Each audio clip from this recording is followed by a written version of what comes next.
Metal music in the mainstream. Let's talk about it. Heavy metal, for the most part, has always been part of the underground, an outsider, something that people have considered to be for the disruptive, angry, and rebellious. At least, that's what people on the outside think. However, for those of us on the inside, we know it as something so much different. What we listen to is not part of the normal or considered mainstream music. You rarely see metal music in the charts, hear it on the radios, or see it in the media. So thinking about this, has metal ever been part of the mainstream? Let's take a look at the crossover between heavy metal music and the mainstream. Many people consider the 1980s to be the time when heavy metal was born, and that when it may have possibly had its peak of being in the mainstream. Bands such as Black Sabbath, which have been around for some of the past decade, began to gain more notoriety, as well as Judas Priest, Iron Maiden, Metallica, and Slayer, emerging with more prominence during this decade. Metal began to disperse into multiple variations and countless genres. Big hair, tight clothing and glam metal spawned bands like Motley Crue, Twisted Sister, Poison and Skid Row. Thrash metal was dominated by previously mentioned bands Metallica and Slayer, as well as Anthrax and Megadeth, with these bands being coined to be the big four of this spin-off genre. Judas Priest and Iron Maiden were joined by Motorhead in what became the broadest sense of metal. With this emergence, being part of the mainstream mostly involved album sales and these artists' ability to reach the #1 spot.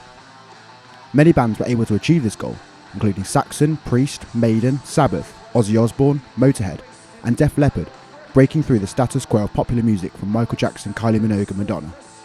Most of these #1 albums came at the beginning of the 1980s, with the chart success dwindling as the decade continued. Metallica, Def Leppard and Iron Maiden were able to carry their success into the next decade. The 1990s spawned even more genres of metal, such as nu metal, black metal and groove metal. And with these fans dividing between these subgenres, the overall popularity and mainstream success of metal was in decline. The main parts of this time period that gained exposure was the Satanic Panic, with a lot of the mainstream media using metal music as a scapegoat for many of the issues going on in the world. If you want to look more into this, check out a video on the links between Halloween and metal, where we delve into this subject in a bit more depth. Sticking with metal in the mainstream, the rise of festivals for metal music allowed for multiple bands from the various subgenres to come together and allow for all people who listen to this music to enjoy it at its fullest. Monsters of Rock and Ozfest ran through the 80s to the early 2000s, with Download Festival being born in 2003 and still to this day being one of the biggest festivals of any kind of music in the world, with roughly 110,000 people making the pilgrimage to Donington in 2019. Having these central places for fans to go and enjoy this music has been essential in keeping metal music relevant, and from time to time they have been given exposure by having events streamed on popular television such as MTV and Sky Arts. Two more notable modern metal bands that have had the success to break through from the underground of metal and into the mainstream are Linkin Park and Slipknot. Linkin Park's debut album Hybrid Theory was released in 2000 and still to this day is the highest selling rock and metal album of the 21st century. With songs such as In the End, Crawling and Paper Cut, they were able to make it onto radio and bring the attention of metal to the masses. Slipknot also entered the conversation with their distinct image and sound, garnering attention on MTV, back in the day when MTV actually did what the letters on the name stood for.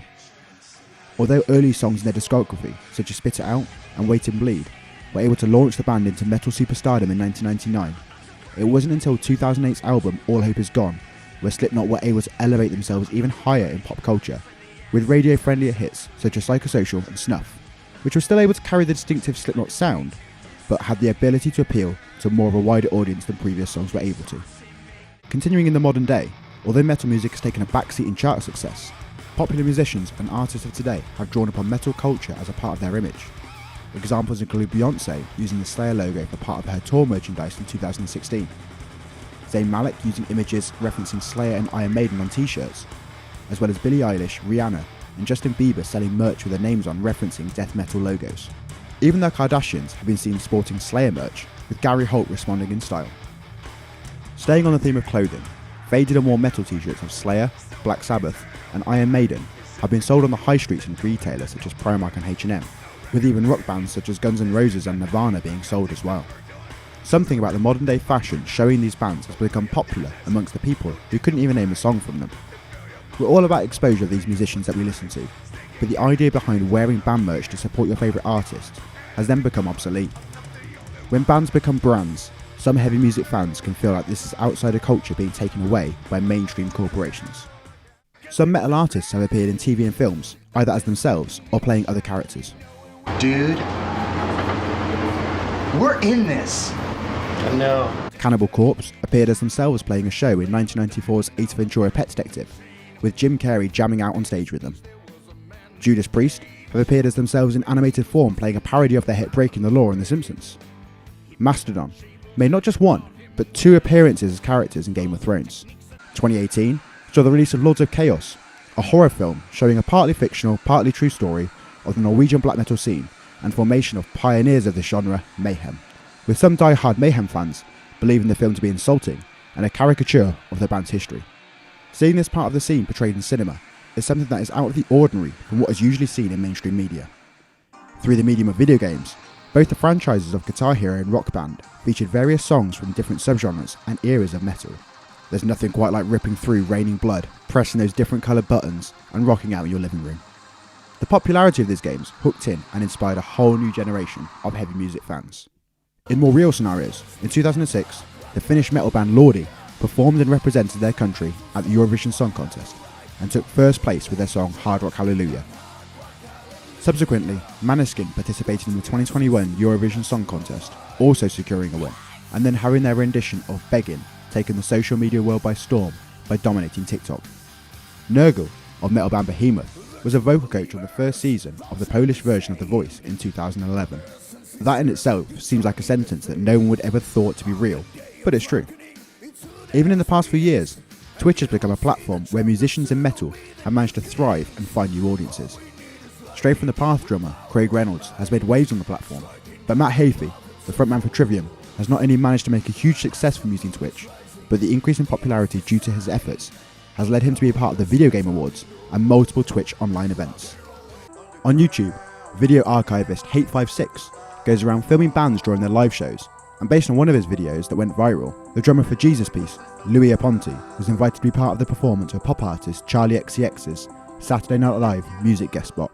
Even recently, one of the largest bands in the world, Metallica, have seen a massive surge in mainstream popularity. Their song, Master of Puppets, shot back into the charts due to its inclusion in the big final battle of Season 4's finale in Netflix's smash hit Stranger Things, giving them exposure to a whole new audience. The song, originally released in 1986, is played on guitar by Eddie Munson, a character in the show, with the actor in this role, Joseph Quinn, dedicating himself to learning the song for his part. With a buzz surrounding this iconic moment in the show, Metallica would show clips of the scene during their live performances when playing Master of Puppets, providing a great crowd reaction to this. It all stepped up to another level not long after, with Metallica inviting Joseph Quinn backstage prior to the headline set at Lollapalooza Festival, meeting with him and even jamming the song together. After all of this, the band gifted the actor a custom guitar and signed it, giving one of the most wholesome moments of the year so far. Metallica and Stranger Things have now even collaborated further, releasing Hellfire Club merch with a different spin on the original design. A whole new wave of people have been introduced to Metallica through a television show, something that shows that this music, when given the chance in the mainstream, can provide such a positive experience for so many people. Overall, I think we can all agree metal music will never fully reach that mainstream popularity that we all want it to achieve so that its artists can have the most success and recognition possible. But I think what is part of the metal culture is a deep appreciation for the music and hard work these musicians do. You won't always see their names on articles, hear their songs on the radio, or see them covered by common media outlets. But there is so much more to the genre than from what people from the outside perceive it to be.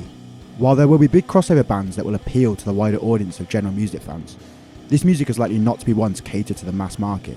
And in a way, I think that's a good thing.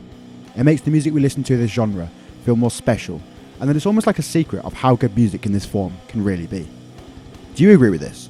Did you previously listen to other music and then something from the mainstream brought your attention to metal? What are your perceptions of metal in the mainstream?